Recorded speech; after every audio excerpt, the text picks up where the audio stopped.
iremos falar sobre um homem de sucesso que está engajado no processo de desenvolvimento do nosso país. Estamos falando de Irineu Evangelista de Souza, mais conhecido como Barão de Mauá. Agora passaremos a fala para Raimundo José, que falará sobre o contexto e as circunstâncias antes da chegada de Barão de Mauá. Olá, eu sou o repórter Raimundo José. Estou aqui no Rio de Janeiro, capital do Império, e são exatamente 8h50 do dia 11 de dezembro de 1850. Segundo o jornal O País e o Jornal do Comércio, muitas transformações políticas e econômicas e sociais estão ocorrendo neste século XIX, principalmente a partir de 1850. As lavouras tradicionais de cana-de-açúcar e algodão, tabaco, produzidas no Nordeste brasileiro, perderam importância econômica para o café produzido no centro-sul do país. Em 1840, quando Dom Pedro II assume o trono de imperador do Brasil, tem-se início ao fortalecimento do Estado e estabilidade política e econômica, sobretudo com as rendas obtidas com a exportação de café. É neste período que o Barão de Mauá inicia seus empreendimentos. Apesar desta prosperidade econômica e da nascente da industrialização iniciada por Mauá, o Brasil continua com o trabalho escravo e com a produção majoritariamente agrícola. E isso tem impedido o desenvolvimento de um mercado interno. Além disso, tem outros entraves para o desenvolvimento da indústria nacional. Atualmente, tais como meios de transporte e comunicação precários e falta de políticas para o desenvolvimento de negócios, tudo isso significa enormes barreiras aos negócios de Mauá, que tem sua inspiração nas sociedades capitalistas europeias. Dando continuidade, passaremos a transmissão para Frederico Alcântara, que falará sobre o papel de Mauá na modernização do Brasil. Bom dia a todos. Eu sou Frederico Alcântara e estarei falando sobre o papel do Barão de Mauá na modernização do Brasil. O Barão de Mauá, ele foi a primeira figura proeminente entre a burguesia industrial na história do Brasil. Isso se deu a uma viagem que ele fez para a Inglaterra. Foi quando ele entrou em contato com a sociedade urbana industrial e isso deixou ele fascinado. O Barão, depois desses acontecimentos, o Barão de Mauá ele criou a campanha de rebocadores da Baía do Rio Grande. Ele conseguiu direitos de tráfico no Rio do Amazonas por 30 anos e ele investiu em campanhas de bondes no Rio de Janeiro. E o objetivo dessa campanha era transportar a produção agrícola do país com uma maior velocidade. O Barão de Mauá, em conjunto com o governo imperial de Dom Pedro II, construiu uma rede de telégrafos submarinos que ligava o Brasil à Europa. Ele investiu na campanha de gás do Rio de Janeiro, que era destinada à iluminação pública da cidade, e também na criação de bancos como o Mauá, o MacGregor e Cia e a Casa Mauá e Cia. Retornaremos a transmissão agora para Agatha Silva e Catarina Santos. Muito obrigada! Agora iremos falar com Maria Júlia Silveira, direto do Rio Grande do Sul. Olá, bom dia para todos. Aqui quem fala é Maria Júlia Silveira, direto do Rio Grande do Sul, para falar um pouquinho de Barão de Mauá. Barão de Mauá, ou Irineu Evangelista de Souza, foi industrial e político brasileiro. Ele foi pioneiro na industrialização do Brasil. Foi um símbolo dos capitalistas empreendedores brasileiros do século XIX. Ele foi responsável por grandes obras como o Estaleiro, a Companhia Fluminense de Transporte e a primeira estrada de ferro ligando a Rio de Janeiro a Petrópolis.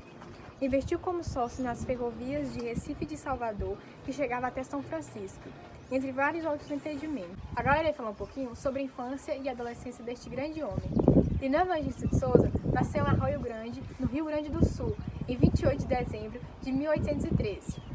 Ele era filho do fazendeiro João Evangelista de Avila e Souza e Maria de Jesus Batista do Carvalho. Ele ficou órfão de pai aos 8 anos de idade, sendo entregue aos cuidados de um tio, Capitão Maria. Um pouco mais velho, com 11 anos de idade, ele foi para o Rio de Janeiro, onde se empregou como balconista de uma loja de tecidos. E em 1826, com 13 anos de idade, ele já é empregado de confiança do português Antônio Pereira de Almeida. Em 1829, passando por muitas dificuldades, os bens de Almeida passam para o seu maior credor, o inglês Ricardo Cuttness. Irineu passa então a trabalhar como caixeiro da companhia inglesa especializada em exportação e exportação.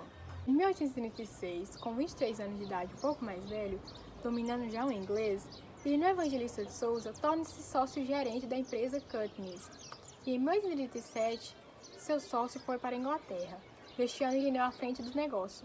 E após 20 anos de trabalho, o jovem havia acumulado uma importante fortuna pessoal. Enquanto ele prosperava, ele adquiriu uma chácara no Morro de Santa Teresa, onde ele chamava seus empregados de meus auxiliares. E ele criou antipatia dos senhores de engenho e também da corte, por dar abrigo aos escravos foragidos. Aqui onde eu estou, começou a chover e tive que pegar esse guarda-chuva. Mas voltando a falar o que eu estava falando de Mauá, em 1829, ele vai buscar a sua mãe, a sua irmã e a sua sobrinha Maria Joaquina, de 15 anos. E as três se instalaram na sua chácara. Nesse mesmo ano, Mauá vai para a Inglaterra e traz o anel de ouro para sua sobrinha, a presentia e a pede em casamento. Eles se casaram em 1841 e juntos tiveram 12 filhos, dos que 10 sobreviveram. Bom, Dona Guilhermina, sua sogra, comandava a casa, agora era uma mansão na Rua do Catete. Agora ele fala um pouquinho sobre as indústrias de Barão de Mauá. Bom, em 1845, ele vende sua parte na Cutness e adquire uma pequena fundição, que é situada em Porto de Areia, Niterói. E nisso ele vai buscar recursos na Inglaterra, porque ele estava convencido que o Brasil deveria caminhar para a industrialização. No mesmo ano, ele vai lá e constrói um estaleiro de companhia em Porto de Areia, iniciando-se a indústria naval brasileira. Logo, ele multiplica por 4 seu patrimônio. Sobre os títulos de Barão de Mauá. Bom, ele foi pioneiro no campo de serviços públicos e em 1852 fundou a Companhia Fluminense de Transporte. Em 1853, um pouco mais tarde, ele criou a Companhia de Navegação a Vapor do Rio Amazonas, obtendo o direito à navegação por 30 anos. Bom, a Amazônia teve pela primeira vez um transporte regular entre pontos mais longínquos.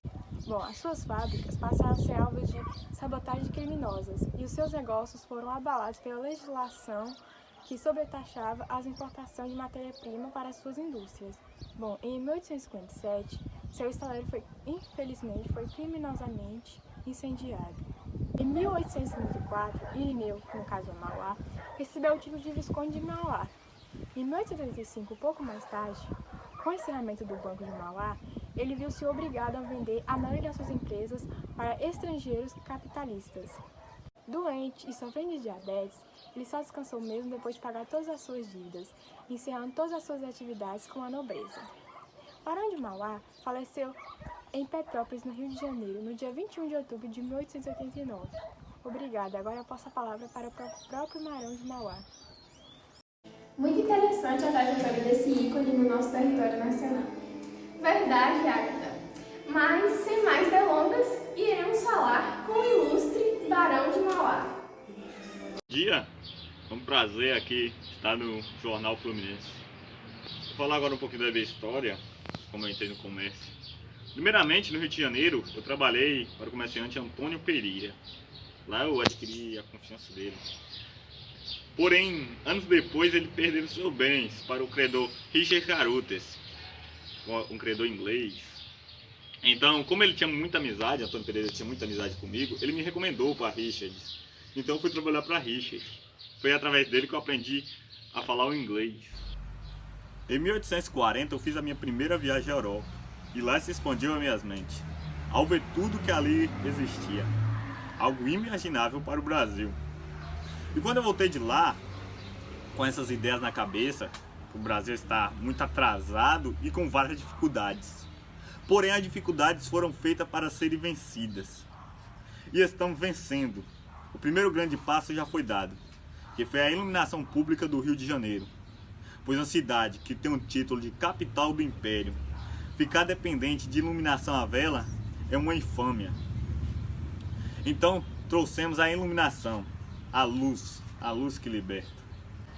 Outro passo importante que acabamos de dar, que acabou de ser construída há poucos meses inclusive, que é a primeira estrada ferroviária do país, ligando as cidades de Rio de Janeiro e de Petrópolis. Eu espero que seja a primeira estrada de muitas que virão futuramente, que a cada metro está levando o progresso, a transformação, o futuro. Por fim, temos a dizer que temos que reconhecer e dar mais valor às iniciativas privadas, pois o melhor projeto econômico do governo é não atrapalhar aqueles que produzem, que investem, que empregam, que trabalham e que consomem. Muito obrigada pela fala, Mauá, que você persevere firme e forte nessa sua caminhada. Muito importante ressaltarmos nessa figura magnífica que é o Barão e o seu trabalho, que contribuiu para a construção do nosso país. Sim, Catarina. E antes de encerrarmos este tema, passaremos a fala para Joaquina Silva, que tratará de algumas curiosidades.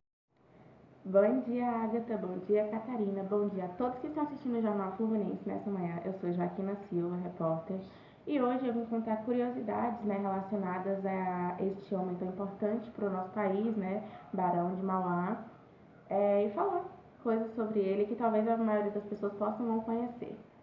Bom, Barão de Mauá, ele controla 17 empresas dentro e fora do nosso país, são localizadas em outros países também, que são Brasil, Argentina, França, Inglaterra, Estados Unidos e Uruguai. E a sua fortuna, ela é estimada em 115 mil contos de réis, o que é uma fortuna que ultrapassa, inclusive, a estimada pelo Brasil Império, que é 97 mil contos de réis. E 8 das 10 maiores empresas que conhecemos no nosso país são suas. Bom, outro fato muito curioso sobre ele é que ele ajudou conterrâneos dele na Revolução Farroupilha a escaparem de prisões do Rio de Janeiro. Então, vocês sabiam sobre essa. Espero que vocês tenham gostado dessas curiosidades e agora eu volto com vocês aí do estúdio. Obrigada, Joaquina. Por hoje é isso. Vamos encerrando o Jornal Fluminense e muito obrigada pela audiência. Até mais!